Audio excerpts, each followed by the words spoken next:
Inflation. I saw some report that said inflation is hitting the average family of about $400 a month, about $400 extra a month. There's the agreement, the bipartisan agreement. Yes, I said it, bipartisan agreement of U.S. senators announcing or in principle the gun safety legislation, and we'll get to that. That's one of the stories we're going to deal with. I've been telling you folks for weeks that Manhattan DA Alvin Bragg is not going anywhere, even though there were wonderful results in San Francisco. It's not going to happen here in New York. We don't have that system. You can't remove the district attorney with a recall vote. And Governor Hochul was not going near that with a 10-foot pole. Also saying that now is the former New York City Police Commissioner, Ray Kelly. And I'm happy with one particular story. And some of you may not like this, but Home Depot, an administrative judge, has said that Home Depot workers do not have a right to wear Black Lives Matter merchandise or imagery while on the job. And I agree with that position because it is divisive to wear it. Listen, if you support the overall cause of protesting for injustice, that's fine. But if you're out there with just a T-shirt on or a hat, it's divisive. There's no other way to put it.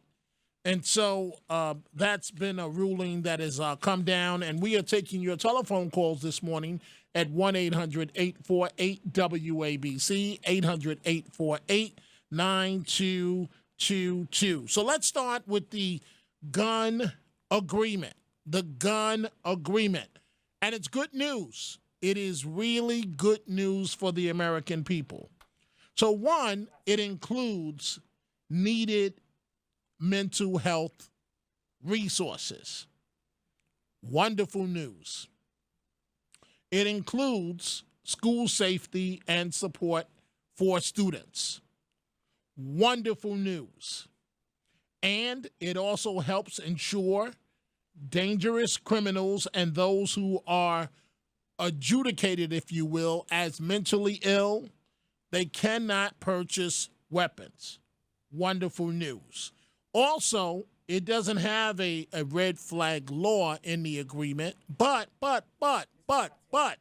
it does have a red flag provision with the government providing resources to states. So in other words, the feds, and rightfully so, are going to punt to the states and the tribes to create and administer laws that help ensure that deadly weapons are kept out of the hands of individuals whom a court, not just a regular person, a court has determined to be a significant danger to themselves or to others. Now, here's the key part. Now, there's a plus and a minus to this agreement on guns.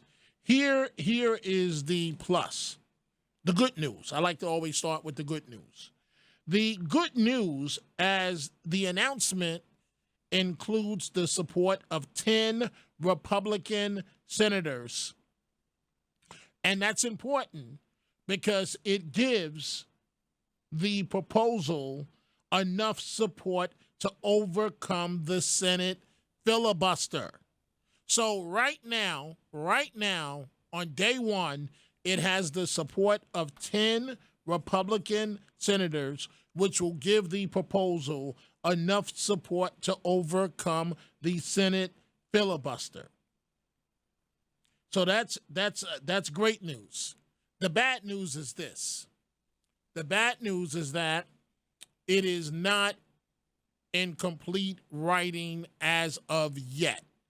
And until we see the devil in the details, then you don't know what's going to happen, if it's actually going to make it through, But let's start with our telephone calls. Again, we're taking your calls on a number of topics, a number of things we're going to get to. 800-848-WABC.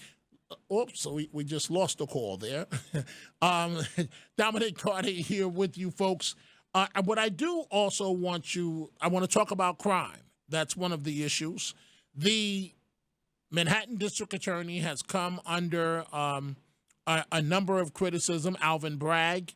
And on the Cats Roundtable with our owner-operator of WABC was Ray Kelly, one of the former police commissioners of New York City.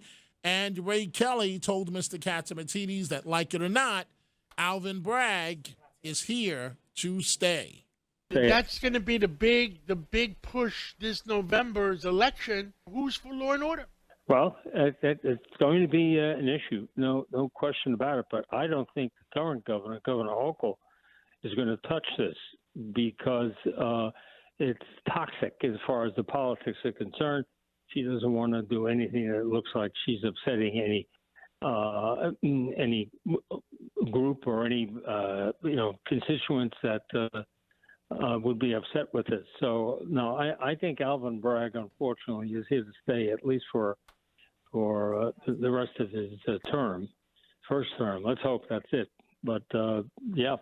It's going to be a big issue, and as you said, I mean this could be the start of a revolution as far as voting is concerned, and getting rid of some of these district attorneys.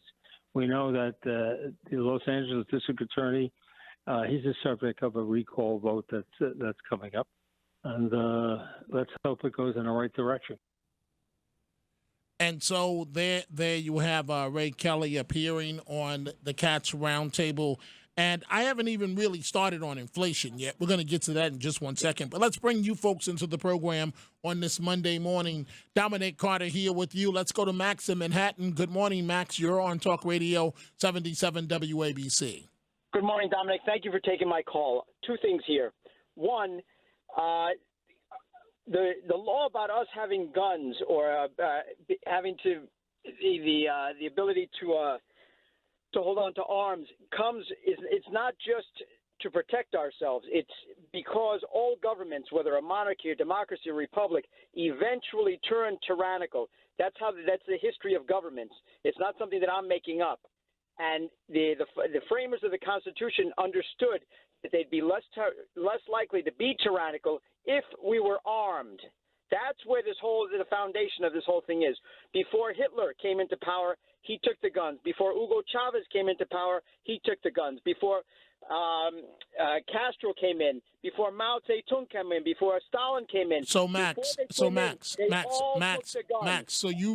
you believe this is about taking guns and not saving lives, even after Texas, even after Buffalo? You know very well that in Chicago, there's 40 to 60 shootings, black-on-black crimes on the average of every weekend, and this is never in the paper. Never. And there's a far more. This is, if we look at we're all just involved with our lives here and listening what the radio and CNN says. But if we look over the period of the last 200 years, we see it happening over and over again with the guns being taken away and what happens next. This is endemic. And when you're saying that the Republicans are voting for it, these are rhinos like Lindsey Graham cracker. Well, you can call them rhinos all you want to, Republicans in name only. Thank you for the call, Max. But the fact of the matter is, if 10 Republicans support this, there goes the filibuster, and it is going to make its way through, assuming that all 50 Democrats stay on board. And as of late, that's not a guarantee. And let me tell you this, folks, about inflation. Well, you know what? I want to bring in some more of you into the program. Then I'll deal with inflation because I want to know, because I'm now noticing the difference of the inflation hitting us. I'm certainly seeing it at the gas pump, the supermarkets, and I want to hear from you folks if you've been experiencing inflation under President Biden as well. I tell a joke all the time at home, and I basically said it here. And the joke that I tell at home, I go, "Oh no, Trump had to go. Trump had to go. So how do you like him now? You got Biden. You wanted Biden. Deal with it.